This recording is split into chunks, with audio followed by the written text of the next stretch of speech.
Okay, Malik. So, good evening. Hopefully, everybody is doing good. This is basically with respect to your chapter 18, forensic audit. अभी अपने साथ live में जुड़ चुके हैं अजय जी है, रोहित है, गौरव है, परीन है, मयूरी जी, आशीष तोशनीवाल जी है, तोड़, नीरज प्रधान भी है भाई, Ashini you are also in man. तोड़ तो ऑलमोस्ट जो है बेसिक डेटा आ रहा है जिनका मैसेज आता है। तो let's start with forensic audit. Okay, तो फॉरेंसिक ऑडिट चालू करने के पहले मैं एक चीज बता दूं, भले अपन यहां पर रिवीजन लेक्चर में कर रहे हैं, रिवीजन का फॉर्मेट है, लेकिन अगर आपको कहीं पर भी दिक्कत आ रही है फॉरेंसिक ऑडिट में, यानी अगर कोई डिटेल आंसर चाहिए या डिटेल कुछ और एक पॉइंट समझना है या एम्फसाइज करना रहा, तो 101% आप इसका मेन लेक्चर मैंने YouTube पे डाला हुआ है, मेरे YouTube चैनल पे आप ऑडिट का फोल्डर देखोगे, ऑडिट के फोल्डर में आपको फॉरेंसिक ऑडिट मिल जाएगा। तो ऑल टुगेदर का डिटेल देखना है तो डिटेल्ड मतलब एक डिटेल आंसर रहेंगे। मैं यहां पर एकदम अपन फास्ट ट्रैक में पढ़ रहे कि भाई यार answer examination point of view कैसे रिकॉल करना और रिवाइज करना और क्या क्या कॉन्सेप्ट है वो अपन देख लेते हैं मालिक। तो फॉरेंसिक ऑडिट को सबसे पहले देख लेते हैं अपना सिलेबस क्या क्या कवर करता है। तो अपना सिलेबस फॉरेंसिक ऑडिट का 3 पोर्शन में कवर करता है। पहला वो बोलता है फॉरेंसिक ऑडिटर के बारे में, ऑडिटर यानी एग्जांपल, पहला पॉइंट है इंपॉर्टेंस क्या है फॉरेंसिक ऑडिटर का, यह है फॉरेंसिक ऑडिटर इतना इंपॉर्टेंट क्यों है हमारे लिए। दूसरा वो क्या क्या सर्विसेज देता है। तीसरा कौन से एरियाज में देता है वो अपनी सर्विसेज, यानी सेकंड और थर्ड क्या मालूम है क्या, सेकंड क्या क्या सर्विसेज देता है और वो सर्विसेज कौन से एरिया में देगा, अकाउंटेंसी वाले एरिया में, ओके, या प्रोफेशनल वाले एरिया में या क्रिमिनल वाले एरिया में यानी सेकंड इज छोटा सा सेट, थर्ड इज उसका सुपर सेट। उसके बाद और क्या, characteristics of an forensic auditor, characteristic क्या होना चाहिए और स्किल सेट्स क्या होने चाहिए। तो टोटल 5 क्वेश्चन अपने को फॉरेंसिक ऑडिटर के बारे में देखने हैं। Importance of forensic auditor, services provided by forensic auditor, area, उसके बाद कैरेक्टरिस्टिक्स एंड स्किल सेट्स। रटने वाला काम है, कॉन्सेप्ट एक बार समझ गया उसके बाद अपने को समझ में आ जाएगा आराम से। सेकंड कॉन्सेप्ट है प्रोसेस क्या होगा फॉरेंसिक ऑडिट में, यानी भाई यार स्टार्ट कैसे करेंगे उसको, वो काम कैसे करेंगे, उसका एंड कैसे करेंगे, ये लॉजिक होगा। और टेक्निक्स क्या होगी हमारे पास। सर टेक्निक्स मतलब क्या होता है। सर टेक्निक्स एक मतलब एक तरीका जहां से अपन एविडेंस कलेक्ट करेंगे, उसको इवैल्यूएट करेंगे, उसका एनालिसिस करेंगे, उसको स्टोर करेंगे, वो टेक्निक्स के ऊपर अपन को बात करनी होगी। तो 2 क्वेश्चन होंगे अपने लिए, एक होगा प्रोसेस मतलब कहीं ना कहीं स्टेप्स होंगे, सीक्वेंस होगा, सीक्वेंस अपने को अच्छे से समझना होगा, और उसके साथ होगी टेक्निक्स के हिसाब से अपने को ध्यान रखना होगा। और लास्ट कॉन्सेप्ट अपने लिए रिपोर्ट्स में 2 चीज है, factors to be kept in mind while presenting a report, यानी जब हम लोग रिपोर्ट देंगे तो क्या क्या फैक्टर्स दिमाग में रखने चाहिए वो क्वेश्चन रहेगा। और दूसरा होगा content of forensic audit report, तो फॉरेंसिक ऑडिट रिपोर्ट में कंटेंट क्या होना चाहिए। तो अगर आप देखोगे तो ये 3 सुपर सेट अपन हाईलाइट कर लेते हैं जिसमें आपको ये 3 कैटेगरी में पूरा चैप्टर डिवाइड होता है। तो सबसे पहले बात करते हैं फॉरेंसिक ऑडिटर में। सबसे पहले फॉरेंसिक ऑडिटर एकदम तोड़ concept before going on that forensic audit. Sir ये फॉरेंसिक ऑडिट होता क्या है, एकदम सिंपल जो सब लोग ने देखा है, दया कुछ तो है, सीआईडी। अगर सीआईडी में देखोगे तो डॉक्टर सालुंके एक बाल से वो पता कर लेता है कि भाई ये खून किसने किया या ये खून होने वाला भाई मेल है फीमेल, मतलब क्या लेवल का कॉन्सेप्ट है। And that is nothing but forensic audit. जूते के निशान से वो पता कर लेता है मालिक कि भाई कौन है, कैसा है, क्या है, नहीं है, वो कॉन्सेप्ट है फॉरेंसिक ऑडिट। अपने इसमें अभी फॉरेंसिक ऑडिट, सर फिर ये फॉरेंसिक ऑडिट मतलब क्रिमिनल एंड अदर थिंग्स में 100% यस, बट ये forensic audit can be used in multiple areas and even a chartered accountant can become a forensic auditor. Forensic auditor के लिए आपको थोड़ा सा एक्सपर्टाइज करना पड़ेगा, थोड़ी सी चीजें आपको ध्यान में देनी पड़ेगी, थोड़ा सा एम्फसाइज करना पड़ेगा, वो कॉन्सेप्ट होगा फॉरेंसिक ऑडिटर का। तो एज ए चार्टर्ड अकाउंटेंट अपने लिए और एक एरिया आ गया फॉरेंसिक ऑडिट का। तो सर ऐसे चार्टर्ड अकाउंटेंट अपन फॉरेंसिक ऑडिट में प्ले करेंगे तो क्या मैं डॉक्टर सालुंके बन सकता हूं क्या। अबे वो डॉक्टर सालुंके के कॉन्सेप्ट में तो नहीं बोल सकता मैं, वो तू बनना चाहता है तो बन ले, मेरा उसमें कोई डिबेट नहीं होगा, लेकिन अपना मेन कॉन्सेप्ट है भाई technical knowledge, technical base, okay, किस तरह से अपन सर्च कर सकते हैं, किस तरह से इन्वेस्टिगेशन कर सकते हैं, किस तरह से कंक्लूड कर सकते हैं, फॉरेंसिक ऑडिटर ये काम करता है। तो सबसे पहला what is an importance of forensic auditor. तो इंपॉर्टेंस ऑफ फॉरेंसिक ऑडिटर एकदम क्लियर कट, एकदम रटने वाला पॉइंट 6 पॉइंट रख लीजिए। सबसे पहले वो फ्रॉड वर्ड याद रखिए, फ्रॉड को प्रिवेंट करने की कोशिश करेगा, फ्रॉड को डिटेक्ट करने की कोशिश करेगा, उसका रिस्क कितना है वो पता करने की कोशिश करेगा। तो fraud prevention, fraud detection, risk management concept है। ओके, सेकंड कोर्ट में मदद करेगा, कोर्ट में एविडेंस प्रोड्यूस करने में मदद करेगा, फाइल करने में मदद करेगा, एविडेंस प्रेजेंट करने में मदद करेगा, एविडेंस का एनालिसिस करने में मदद करेगा। तो पहला पॉइंट है फ्रॉड, दूसरा है कोर्ट। इंपॉर्टेंस बता रहा हूं, इंपॉर्टेंस देखो कहीं ना कहीं इसी का रिपीटेटिव आंसर आगे आपको एरियाज, आपको सर्विसेज उसके अंदर आएगा, लेकिन इंपॉर्टेंस का कॉन्सेप्ट आपको समझना होगा from examination point of view. तो भाई पहला पॉइंट है फ्रॉड केस में, दूसरा है कोर्ट केस में, तीसरा इंटरनल कंट्रोल। मैं खाली कीवर्ड से याद रखा रहा हूं। तो भाई इंटरनल कंट्रोल में क्या करेगा, वो डिजाइन कर सकता है, रिव्यू कर सकता है, उसको इंप्लीमेंट कर सकता है, ये सब कर सकता है वो इंटरनल कंट्रोल। उसके अलावा रेगुलेटरी बॉडीज के लिए काम करेगा। सर रेगुलेटरी बॉडीज के लिए क्या करना होता है, एविडेंस कलेक्ट करना, उसका एनालिसिस करना। ओके, तो 4 चीजें एकदम clear, fraud, court, internal control regulatory body, उसके बाद है professional body to provide an expertise. In short ये एक्सपर्टाइज प्रोवाइड कर सकता है प्रोफेशनल बॉडीज के लिए। सर रेगुलेटरी बॉडी और प्रोफेशनल बॉडी में डिफरेंस क्या हुआ? आईसीएआई एंड सेबी में डिफरेंस क्या हुआ? ICAI is nothing but a regulatory body, regulate करने वाली सॉरी प्रोफेशनल बॉडी जो प्रोफेशनल्स जनरेट करती है, और रेगुलेटरी बॉडी मतलब सेबी, ये रेगुलेटरी बॉडी हुई। तो आपको ये ध्यान में रखना होगा, this is something difference. Okay, but दोनों के लिए काम कर सकता है, यानी सेबी के लिए भी काम कर सकता है और सीए इंस्टीट्यूट के लिए भी काम कर सकता है ये। और उसके बाद है communicating with audience from attorneys and जजेस टू विक्टिम्स एंड सस्पेक्ट्स।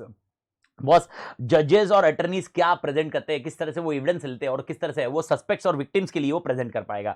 तो यानी इन शॉर्ट है कम्युनिकेशन करना। Okay, 6 importance of forensic audit.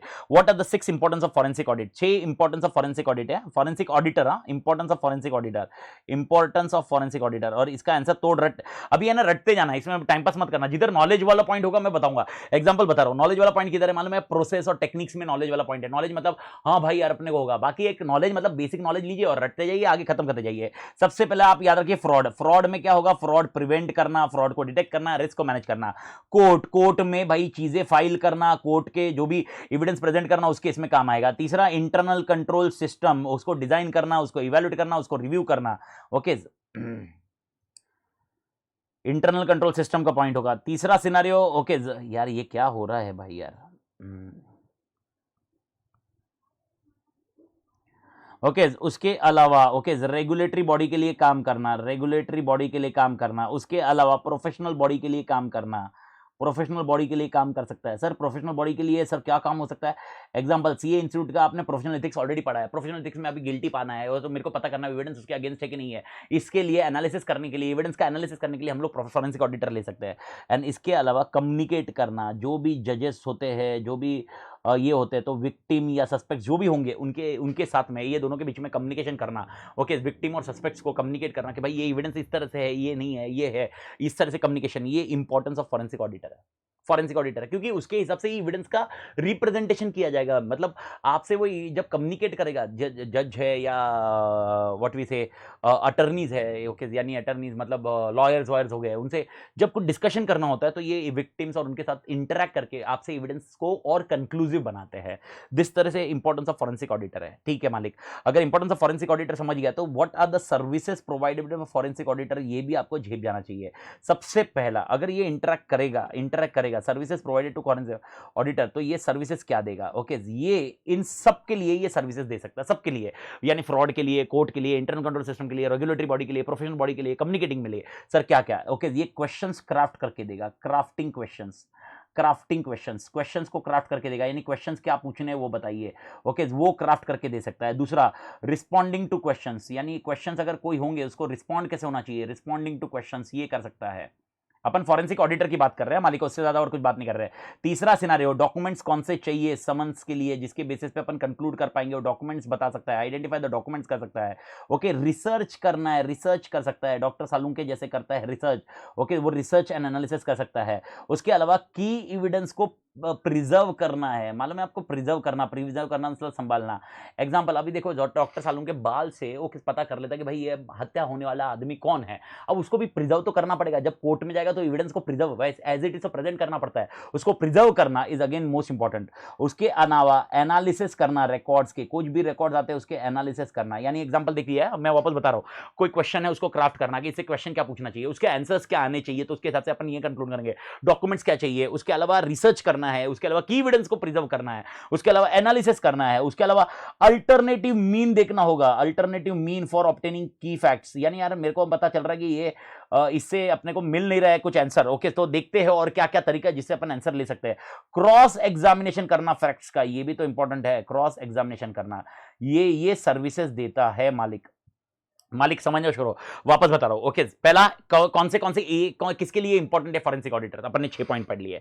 उसके बाद कौन से सर्विसेज देता है, 8-9 पॉइंट देख लिए। तो सर्विसेज क्या देता है? क्वेश्चन क्राफ्ट करके देगा, उसके रिस्पॉन्स कैसे होने चाहिए वो देगा, उसके अलावा डॉक्यूमेंट्स क्या चाहिए वो देगा, उसके अलावा रिसर्च करके देगा, उसके अलावा की एविडेंस प्रिजर्व करके देगा, उसके अलावा एनालिसिस करके देगा, उसके अलावा alternate means to gather the evidence देगा, क्रॉस एग्जामिनेशन कैसे करना है, उसके लिए क्वेश्चन क्या होना है ये भी दे देगा। अब ये कौन से एरिया में देगा, ये सबसे इंपॉर्टेंट होता है फॉरेंसिक ऑडिटर का, प्लीज अंडरस्टैंड। ओके, यानी कौन से एरिया के क्वेश्चन ड्राफ्ट करके देगा, कौन से एरिया में वो रिस्पॉन्ड करके देगा, कौन से एरिया के डॉक्यूमेंट्स, कौन से एरिया के डॉक्यूमेंट्स आइडेंटिफाई करेगा, कौन से एरिया में रिसर्च करेगा, कौन से एरिया में की एविडेंस जमा करेगा, कौन से एरिया का एनालिसिस करेगा। कुछ समझ में आ रहा है? यानी क्वेश्चन एक के बाद सीक्वेंशियली जा रहा है। सबसे पहले हाँ भाई ये इंपॉर्टेंस है, हाँ हाँ ठीक है ये इंपॉर्टेंस है, ये तू करने वाला है, कौन से एरिया में करने वाला है। तो सबसे पहला क्रिमिनल इन्वेस्टिगेशन, ओके डॉक्टर सालूंग के, तो क्रिमिनल इन्वेस्टिगेशन में आप काम कर सकते हो, ठीक है मालिक। दूसरा प्रोफेशनल नेग्लिजेंस, ओके कैसा प्रोफेशनल नेग्लिजेंस, सीए ने ऐसा किया, सीए ने फ्रॉड किया या कुछ किया, उस केस में आएगा। फ्रॉड इन्वेस्टिगेशन, कोई कंपनी हो सकती है उनको ये पता करना है, तो फ्रॉड इन्वेस्टिगेशन में ये काम ले सकते हैं। Dispute settlement, arbitration and conciliation होता है, डिस्प्यूट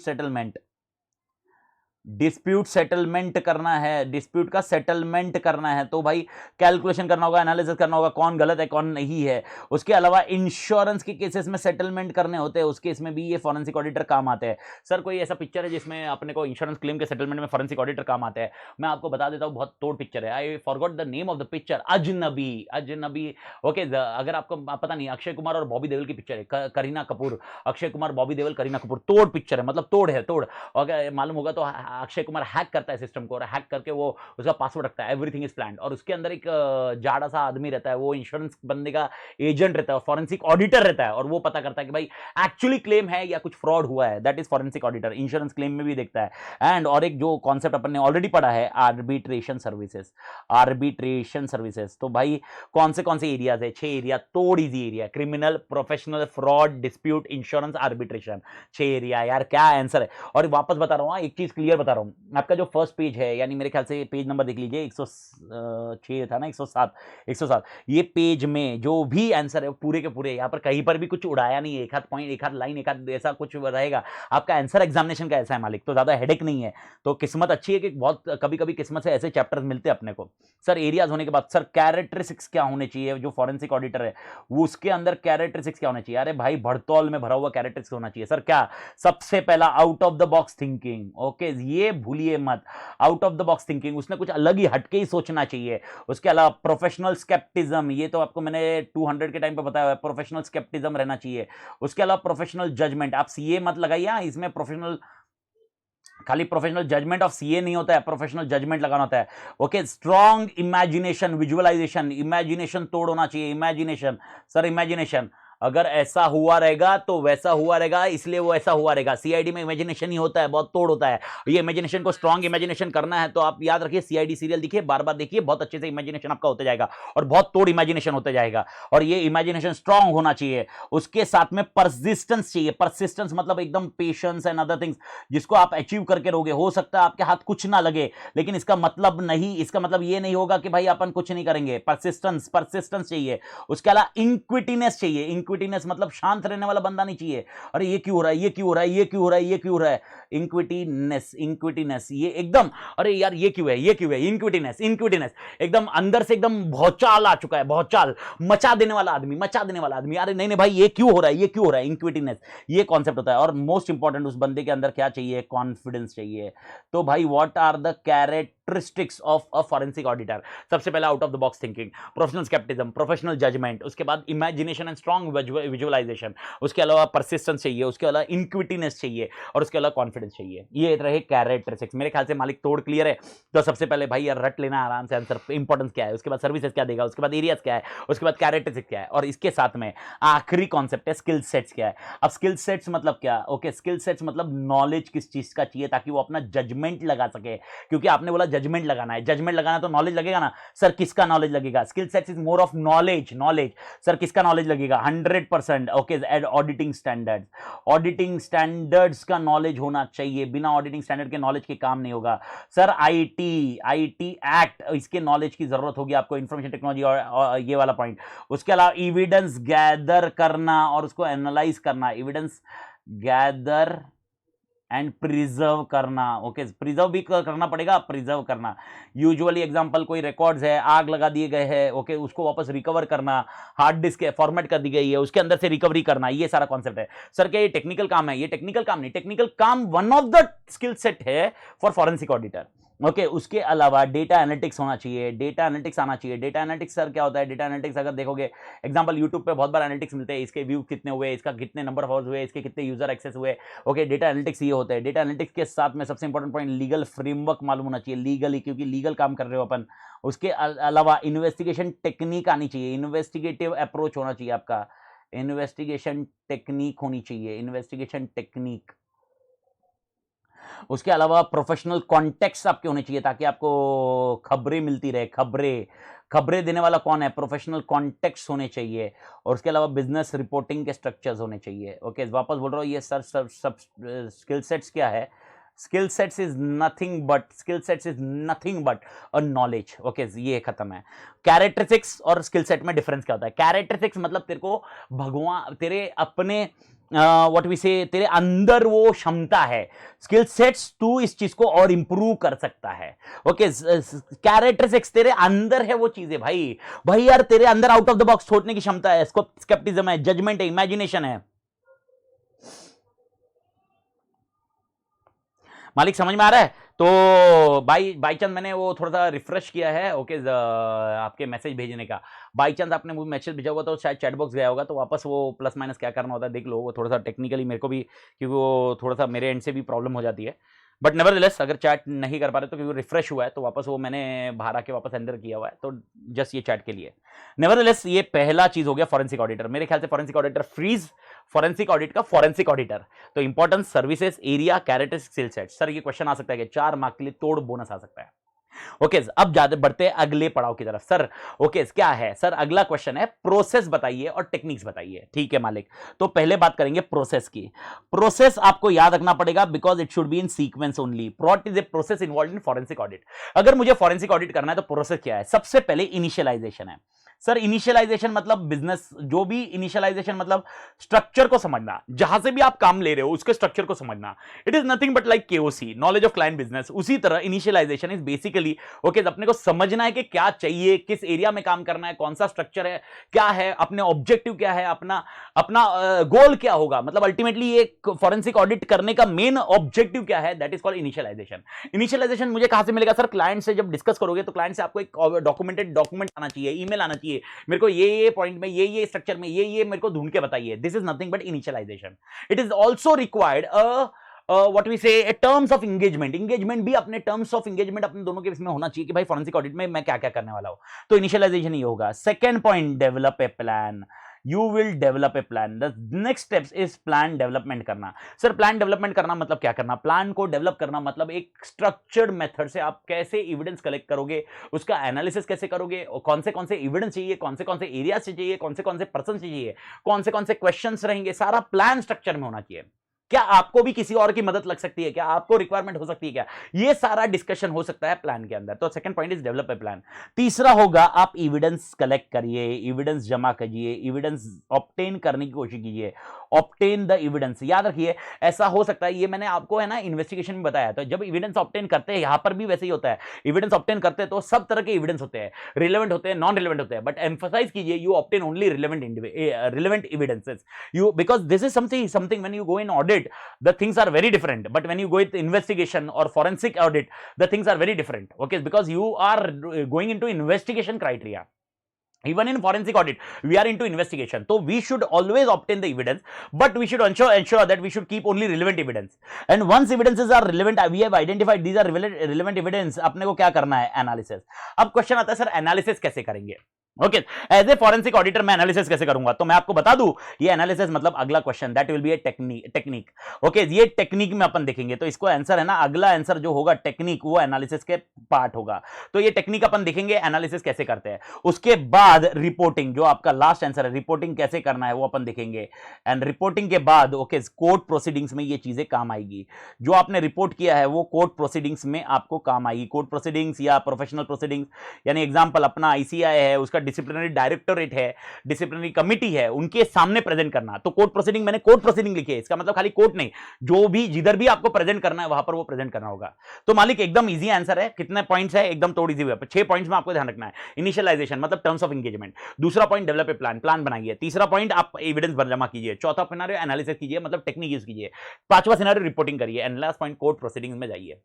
अब द क्वेश्चन, ये प्रोसेस वाला पॉइंट है, इसके ब्रीफ ब्रीफ पैराग्राफ है, ये वापस और डिटेल में आपको समझना है, इसको बहुत एकदम बहुत तोड़ अच्छे से डिटेल में समझना रहा तो मालिक वो रिक्वेस्ट कि आप वो मेन लेक्चर देख लीजिए, वहां पर अच्छे से समझाया हुआ है, मतलब एक एक पैराग्राफ का एक एक कीवर्ड भी समझाया है। अगर आपको लगा तो ज्यादा हेडेक मत करिए, मतलब इतना इतना पंचायती टाइम डालने का नहीं है। हाँ, अपने को अगर ये एरिया में काम करना है तो 100% this can be a best point to understand.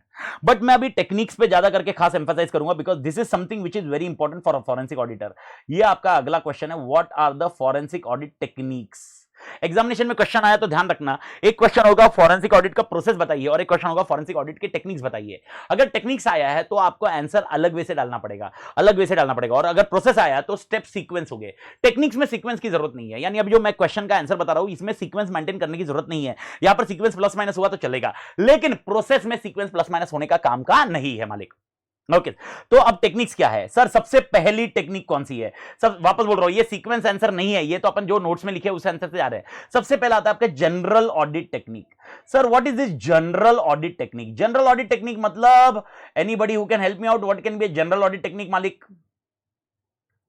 General audit technique कोई बता सकता है मुझे? जनरल ऑडिट टेक्निक क्या है? General audit technique, general audit technique anybody?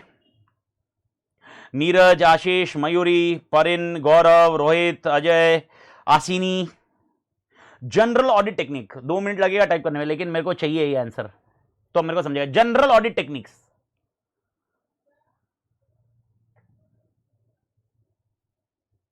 General audit techniques क्या हो सकती है मालिक?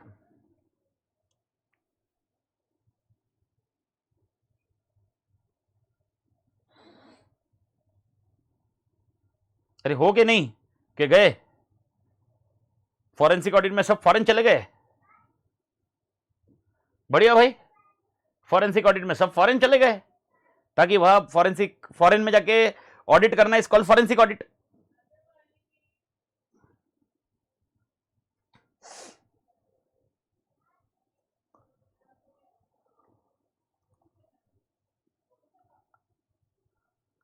ऐसे 500 वाला, अरे मां कसम रोहित, तो आशीष ने टू कंपेयर डेटा बोला है, रोहित ने ऐसे 500 वाला, रोहित ने आरएपी बोला है। आरएपी नहीं रे, आरएपी नहीं, इधर रिस्क असेसमेंट प्रोसेस का कोई लॉजिक नहीं है। जो तूने आंसर बोला वो ऐसे 500 वाला, 500 फर्दर ऑडिट प्रोसीजर।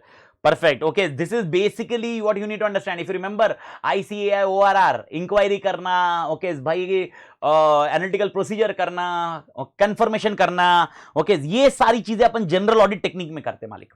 तो जनरल ऑडिट टेक्निक में अपन क्या चाहते हैं? ओके वी ऑलवेज यूज ऐसे 500 टेक्निक्स। तो general audit techniques are something inquiry, observation, confirmation, inspection, analytical procedure, reperformance, recalculation is general audit technique.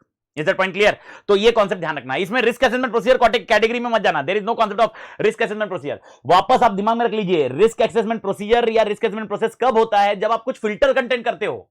Risk assessment process का background आप दिमाग में रखिए। Why we do risk assessment procedure in audit? The reason is simple, we can't do the 100% audit, so where ज्यादा risk है उधर काम ज्यादा करेंगे, जिधर रिस्क कम है उधर काम कम करेंगे। फॉरेंसिक ऑडिट में ऐसा नहीं होता है, इन्वेस्टिगेशन में ऐसा नहीं होता है। इन्वेस्टिगेशन में आपको 100% डेडिकेशन चाहिए, बिकॉज यहां पर आपको कंक्लूसिव ऑडिट कर रहे हो, कंक्लूसिव काम कर रहे हो। ऑडिट ने कंक्लूसिव काम करोगे। ऑडिट में the concept was not conclusive, audit में रीजनेबल एश्योरेंस था मालिक, यहां पर रीजनेबल एश्योरेंस नहीं है, यहां पर कंक्लूसिव है। इसी की वजह से आपको ध्यान रखना होगा, यहां पर कहीं पर भी मत बोलना रिस्क असेसमेंट प्रोसीजर करेंगे, क्योंकि प्रॉब्लम ये होगा कि अगर रिस्क असेसमेंट प्रोसीजर करोगे इसका मतलब आप जिधर रिस्क ज्यादा है उधर काम ज्यादा करने वाले हो। अरे भाई उसके लिए थोड़ा ना बुलाया तेरे को, फिर तो उससे लिए ऑडिट करवा देता मैं।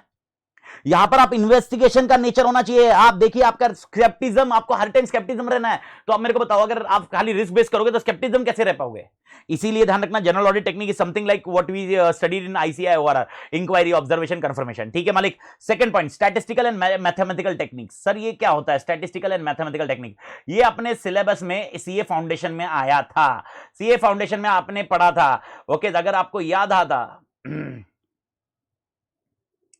Mathematical techniques, sir CA foundation में आपने पढ़ा था। सर क्या पढ़ा था सीए फाउंडेशन में? आपने पढ़ा था, if you remember, okay, X minus X bar, याद आया मालिक? X minus X bar, okay, arithmetic mean, median, mode, standard deviation, ये सारी चीजें टेक्निक यूज कर सकते हैं। तीसरा आता है technology based technique. Sir technology based techniques example दीजिए सर।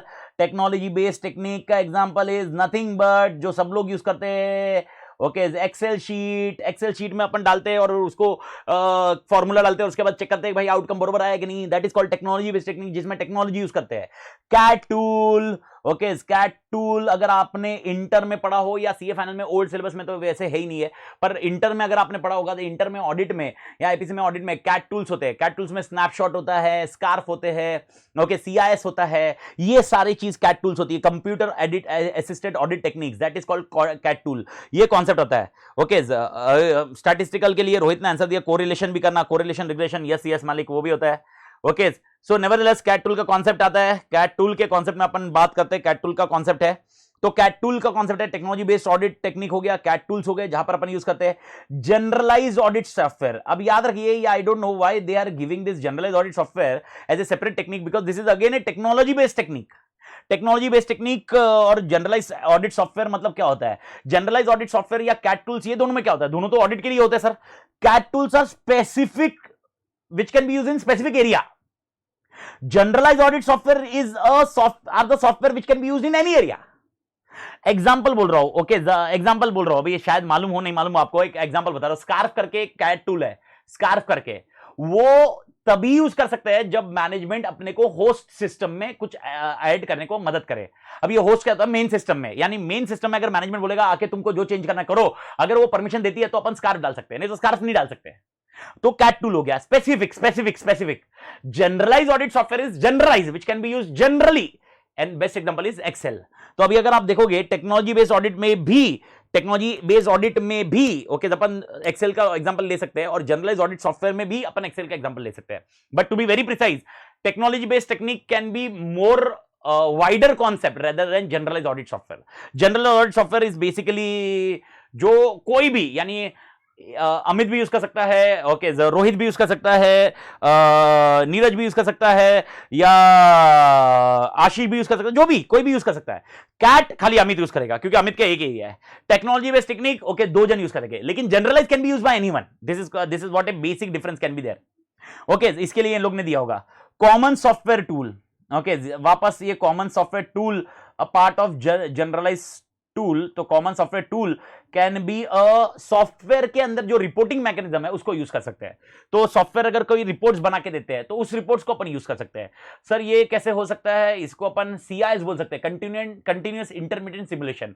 एग्जांपल, मैनेजमेंट कुछ रिपोर्ट निकालता है और मंथली रिकंसिलेशन करता है और उसमें उनको कुछ आइडेंटिफाई होता है, वो ओके अपन कॉमन सॉफ्टवेयर टूल्स में यूज कर सकते हैं। एंड उसके साथ में यही कॉन्सेप्ट अपन इसके साथ में यूज करना है तो data analytics. Sir data analytics भी यूज कर सकते हैं। Sir what is the data analytics then? Okay, data analytics is something which is done by data mining.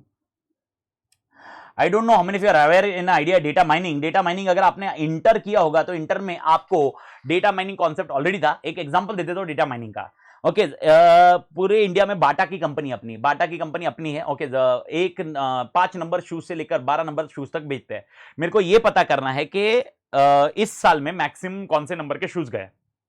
तो मैंने जब डेटा माइन किया मतलब मैंने डेटा को निकाला, डेटा को इवैल्यूएट किया, उसके बाद पता किया तो मेरे को मालूम पड़ा 8 और 9th नंबर टॉप सेलिंग में रहे। सबसे ज्यादा जो सेल हुआ है वो 8 और 9 का है। अब ये मैंने कैसे पता किया? डेटा माइनिंग किया, यानी डेटा को निकाला, पुराना डेटा निकाला, लास्ट 1 साल का डेटा निकाला, उसको मैंने एनालिसिस किया और वो एनालिसिस करके आया। अब इसको डेटा माइनिंग करते वक्त, यानी point to be noted, data mining करते वक्त अब मैं कॉमन सॉफ्टवेयर टूल यूज कर सकता हूं, टेक्नोलॉजी बेस्ड टेक्निक यूज कर सकता हूं, कैट टूल कर सकता हूं, जनरलाइज ऑडिट सॉफ्टवेयर यूज कर सकता हूं, that can be anything but data mining. तो ये थोड़ा सा है ना ओवरलैपिंग पॉइंट है, but to the extent this has been given. तो ये आप आंसर याद रखिए, आंसर बहुत इजी है। How many techniques are there? General audit technique एकदम easy, mathematic technique, technology based audit, okay, technology based technique, उसके बाद है कैट टूल्स, उसके बाद है जनरलाइज्ड ऑडिट सॉफ्टवेयर, उसके अलावा कॉमन सॉफ्टवेयर टूल्स, उसके अलावा data analytics and data mining, and उसके बाद है लेबोरेटरी एनालिसिस मतलब डॉक्टर सालुंके के पास जाने का। Laboratory analysis, okay. Laboratory analysis में जैसे सर क्या हो गया? ईमेल एनालिसिस करना, ईमेल आपने भेजा था, ओके, आपने डिलीट कर दिया, क्या है सीन, क्या है? Search from erase file, hard disk imaging मतलब कॉपी करना उसका, एग्जैक्टली उसका replica banana, possible misuse of computer है, ओके। अगर फिजिकल में तो फिंगरप्रिंट एनालिसिस करना, इंक सैंपलिंग लेना, डॉक्यूमेंट का डेटिंग बरोबर है कि नहीं, डॉक्यूमेंट अपने को आ रहा है, डेट दिया हुआ है, ये डेट बाद में मॉडिफाई तो नहीं किया हुआ है, ये सब चेक करना is something which is called laboratory analysis. This is technique. ये 2 आंसर आप ध्यान रख लेना from examination point of view. तो ये 2 आंसर अगर आपने ध्यान रख लिए तो काम खत्म हो जाता मालिक। ओके, तो पहला क्वेश्चन है what are the process involve in forensic audit. तो process in forensic audit involve is total 6 points. Initialisation करो, प्लान बनाओ, उसके बाद एविडेंस जमा करो, उसको एनालिसिस करो। एनालिसिस करना मतलब क्या करना, टेक्निक यूज करना। उसके बाद रिपोर्टिंग करो और रिपोर्टिंग करके कोर्ट के लिए प्रेजेंट रहो, कोर्ट के लिए सब एविडेंस प्रिजर्व करो और उसके बाद उसको प्रेजेंट करो। सर टेक्निक्स कौन सी है? सबसे पहली टेक्निक है जनरलाइज ऑडिट टेक्निक, दूसरी टेक्निक क्या है, मैथमेटिकल टेक्निक, तीसरी कौन सी है, एक टेक्नोलॉजी बेस्ड टेक्निक्स हो सकती है, चौथा क्या है, कैट हो सकते हैं, पांचवा जनरलाइज ऑडिट सॉफ्टवेयर हो सकते हैं। उसके अलावा और एक आपको दिया हुआ है कॉमन सॉफ्टवेयर टूल्स हो सकते हैं। उसके अलावा आपको और एक दिया हुआ डेटा माइनिंग वाला कॉन्सेप्ट दिया, डेटा एनालिसिस वाला कॉन्सेप्ट दिया और उसके साथ दिया लैबोरेटरी एनालिसिस, यानी कुछ एविडेंस जमा होते हैं उसको दिखते हैं। ये होने के बाद मेरे ख्याल से इधर तक तो क्लियर होना चाहिए, ये हो गया। इसके बाद बचता है आपका रिपोर्ट वाला पॉइंट, जिसके अंदर 2 ही क्वेश्चन है। ओके, और ये दोनों क्वेश्चन है ना, अपन ने एक आंसर पढ़ा था, इंटरनल ऑडिट का चैप्टर पढ़ा था, उसके अंदर जो पढ़ा ना उसी का आंसर सिमिलर है। What are the factors which are involved to be kept in mind while presenting a forensic audit report. तो जब मैं प्रेजेंट फॉरेंसिक ऑडिट रिपोर्ट बनाऊंगा जो कोर्ट में जाएगी, कोर्ट में जाने वाली है वो रिपोर्ट, बाद में कोर्ट में जाने वाली है, तो मैं जब फॉरेंसिक ऑडिट की रिपोर्ट बनाऊंगा तो सब क्या होना चाहिए, सबसे पहला कॉन्सेप्ट क्लियर थिंकिंग होना चाहिए, एकदम क्लियर, एकदम एम्बिग्यूटी नहीं होनी चाहिए, क्लियर थिंकिंग होना चाहिए। यानी मेरे दिमाग में चीजें क्लियर होनी चाहिए, मैं एम्बिग्यूटी में रहूंगा तो सामने वाले को कैसे कंक्लूसिव बताऊंगा। सेकंड पॉइंट, ओके, रीडर, जो रीडर है जिसके लिए तुम रिपोर्ट बना रहे हो, जो रीडर है उसको तुम अपर मोस्ट माइंड में रखो। यानी जो, देखो मैं वापस बोल रहा हूं, अपर मोस्ट माइंड, आपको सच्चाई ढूंढनी है रीडर के लिए, जिसने आपको अपॉइंट किया, जो रीडर होगा ये रिपोर्ट का, कोर्ट होगा या भाई डिसिप्लिनरी कमेटी होगी, वो रीडर होने वाले इस रिपोर्ट के। तो उनको ध्यान में रख के उनके हिसाब से कंक्लूसिव क्या हो। देखो अपन ये नहीं बोलेंगे इसको सजा दो, सजा देने का काम कोर्ट का रहेगा, लेकिन सजा देने के लिए जो एविडेंस है उसको समझ में आना चाहिए कि हां भाई ये गलत हुआ है, ये चीजें दिमाग में रहनी चाहिए। तो रीडर को दिमाग में रख के बनाइए। अनबायास्ड अप्रोच होना चाहिए, बायास नहीं होना चाहिए, यानी ऐसा नहीं होना चाहिए यार इसने मेरे को अपॉइंट किया और इसके लिए कैसे गलत लिखूं यार, मैं ये पैसा तो ये देने वाला है। अनबायास्ड अप्रोच होना चाहिए। इंपैक्ट, ओके, दूसरी चीजों का इंपैक्ट क्या हो सकता है रिपोर्ट पे। Example, there may be certain things which may have impact on report. Sir example इसमें क्या होगा, एग्जांपल हमने कुछ एनालिसिस किया और हमारे एनालिसिस में हम लोगों को जो एविडेंस मिला उसके बेसिस पे कंक्लूसिव किया हुआ है, लेकिन there may also be some evidence जो अपने हाथ में नहीं लगा है, disclaimer kind of thing, unable to operate, okay, sufficient appropriate audit evidence है ना, वैसा ही कोई कॉन्सेप्ट। तो अगर वैसा कोई कॉन्सेप्ट है तो हमारे लिए प्रॉब्लम है, तो उसका इंपैक्ट कितना होगा ये अपने को बोलना है। इसके अलावा भी बहुत फैक्टर्स है जो आपको डिटेल में नहीं दिए गए हैं। एग्जांपल, नेचर ऑफ बिजनेस क्या है, सब्जेक्ट क्या है, एक्सटेंट कितना डिटेल चाहिए, वो भी फैक्टर्स है, लेकिन मेन 4 फैक्टर्स ध्यान में रखना चाहिए। क्लियर थिंकिंग, सामने वाले को जो रीड करने वाला है, कोर्ट वाला बंदा या डिसिप्लिनरी वाला बंदा या जो भी इंश्योरेंस वाले बंदे, जो भी होगा उसको दिमाग में रखिए। अनबायस रहिए। एंड चौथा एकदम मस्ट इंपॉर्टेंट पॉइंट, इसका इंपैक्ट बताइए कि भाई इसमें कुछ प्लस माइनस है, इंपैक्ट ऑन रिपोर्ट क्या क्या होंगे। तो that is your factors. And factors के बाद कंटेंट क्या होना चाहिए। अब ये तो आपको ऑलरेडी पता है, जो रिपोर्ट में होता है ऑलरेडी वो कंटेंट का पॉइंट है। सबसे पहले एग्जीक्यूटिव समरी, जिससे खत्म हो जाए फटाफट पॉइंट में क्या बोलना चाहता है तू, एग्जीक्यूटिव समरी। दूसरा सिनेरियो रिस्क एनालिसिस। ओके, अब रिस्क एनालिसिस है ना, याद करना, रोहित ने अभी बोला था मेरे को कि sir risk analysis, risk assessment procedure करेंगे। नहीं भाई, ये रिस्क असेसमेंट प्रोसीजर का रिस्क एनालिसिस नहीं है, इनके हिसाब से, ये फॉरेंसिक ऑडिटर के हिसाब से, ओके, ये हुआ है इसका रिस्क कितना है, ये हुआ है इसका इंपैक्ट कितना है, ये बताना है रिस्क एनालिसिस में। ओके, उसने ये नहीं बताना कि हमने इतना ही चेक किया, इतना नहीं चेक किया हुआ है। उसके बाद है ऑडिट प्रोसेस। ऑडिट प्रोसेस क्या यूज किया है उसने। उसके बाद एविडेंसेस क्या मिले हुए थे उसको, एविडेंसेस क्या मिले हुए थे, उसके हिसाब से रिकमेंडेशंस कैसे है। याद करना, रिकमेंडेशन जेल में डालो साले को, ये रिकमेंडेशंस नहीं होते हैं इसमें। ओके, ये रिकमेंडेशन है कि ये गुनाह हुआ है या नहीं हुआ है, ये कत्ल उसने किया है नहीं किया। और उस रिकमेंडेशन पे गवर्नेंस, गवर्नेंस मतलब transparency, law, governance of on recommendations, governance on recommendations. That's it, ये पॉइंट है। तो सर ये 6 पॉइंट क्या बता रहा है, 6 पॉइंट एकदम सिंपल बता रहा है, एग्जीक्यूटिव समरी कंक्लूड करो। दूसरा रिस्क एनालिसिस, यानी तुम ये डिसीजन लोगे इसमें रिस्क क्या क्या है। तीसरा ऑडिट प्रोसेस, ओके, क्या क्या प्रोसेस यूज किया है, क्या क्या एविडेंस जमा किए, और आपका रिकमेंडेशन क्या है, और रिकमेंडेशन की governance of recommendation. Now what is the meaning of governance of recommendation मालिक। गवर्नेंस ऑफ रिकमेंडेशन मतलब ट्रांसपेरेंसी इन रिकमेंडेशन, जो मैं रिकमेंडेशन दे रहा हूं उसमें ट्रांसपेरेंट हूं, मैं अनबायस रिकमेंडेशन दे रहा हूं, मैं कहीं पर भी रिकमेंडेशन में प्लस माइनस नहीं होने दे रहा हूं। This is something which is called forensic audit. मैं वापस बता रहा हूं मालिक, ओके, मैं आपको वापस समझा देता हूं। ये लेक्चर पूरा का पूरा डिटेल और कुछ पढ़ना है, देखो मैं भी कितना रहा, तो मैं तो लॉजिकली क्रैश कोर्स के हिसाब से मैं अपडेट कर रहा हूं, क्योंकि मेरे को ऑल टुगेदर पूरा लेक्चर 50 घंटे 55 घंटे के लॉजिक में बिठाना था। ओके, तो उस कंटेक्स्ट में ही था अपन, इसीलिए तो आए हुए हैं। तो उस स्ट्रक्चर में ओके, डेफिनेटली मैं थोड़ा सा प्लस माइनस पॉइंट बता सकता हूं, लेकिन जो भी पॉइंट है स्ट्रक्चर ये है कि भाई आपको ये याद रखना है। मेरे ख्याल से फॉरेंसिक ऑडिट एवरीबॉडी क्लियर। तो दैट्स इट। ओके, इसमें है, ओके, ये स्ट्रक्चर आपको ध्यान में रखना है मालिक।